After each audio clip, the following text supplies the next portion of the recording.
বর্তমানে ক্রমশ সাম্প্রদায়িক বিষবাষ্প ছড়িয়ে পড়ছে সমাজে। হামেশাই ধর্ম নিয়ে বিদ্বেষ, হানাহানির খবর মেলছে একের পর এক। কিন্তু এর মধ্যে সাম্প্রদায়িক সম্প্রীতির এক অনন্য নজির ধরা পড়ল মালদায়। মালদার কালিয়াচক ৩ নম্বর ব্লকের পারদেউনাপুর শোভাপুর অঞ্চলের হজরত হাজিপাড়া গ্রামে এক হিন্দু বৃদ্ধের সৎকারে এগিয়ে এলেন গ্রামের মুসলিম সমাজের মানুষ। তারাই কাঁধে করে মৃত হিন্দু বৃদ্ধকে নিয়ে গেলেন শ্মশানে। মৃতদেহ সৎকার করতে নিয়ে যাওয়ার সময় বাজলো খোল করতাল, উঠল বড় হরি বল ধ্বনিও। জানা গেছে, কালিয়াচক ৩ নম্বর ব্লকের পারদেউনাপুর শোভাপুর অঞ্চলের হজরত হাজিপাড়া গ্রাম মূলত মুসলিম অধ্যুষিত। ওই গ্রামেই রয়েছে একমাত্র এক হিন্দু রবিদাস পরিবার। সেই পরিবারের প্রবীণ সদস্য লক্ষ্মী রবিদাস বৃহস্পতিবার সকালে ৮০ বছর বয়সে হঠাৎ করেই প্রয়াত হন। তাই তার সৎকারে এগিয়ে আসেন গ্রামের মুসলিম সমাজের মানুষ। তারাই মৃতদেহ শ্মশানে নিয়ে যাওয়ার জন্য বাঁশের মাচা বাঁধেন। সেই মাচাতেই বৃদ্ধ লক্ষ্মী রবিদাসের মরদেহ তুলে শ্মশানে নিয়ে গিয়ে সৎকার করেন, যাকে কেন্দ্র করে হিন্দু মুসলিম সম্প্রীতির এক অনন্য নজির ধরা পড়ে তা বলাই বাহুল্য। Bureau report, news hunt TV.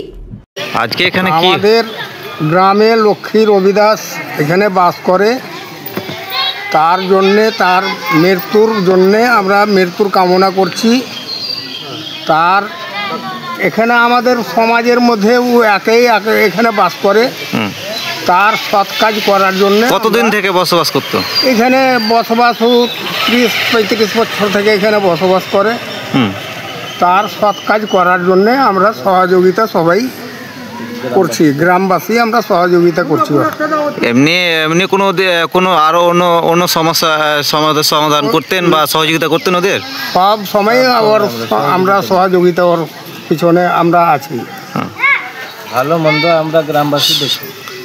ওর বিয়া শাদি ভালো মন্দ যত কিছু হয় সবই আমরা দেখি।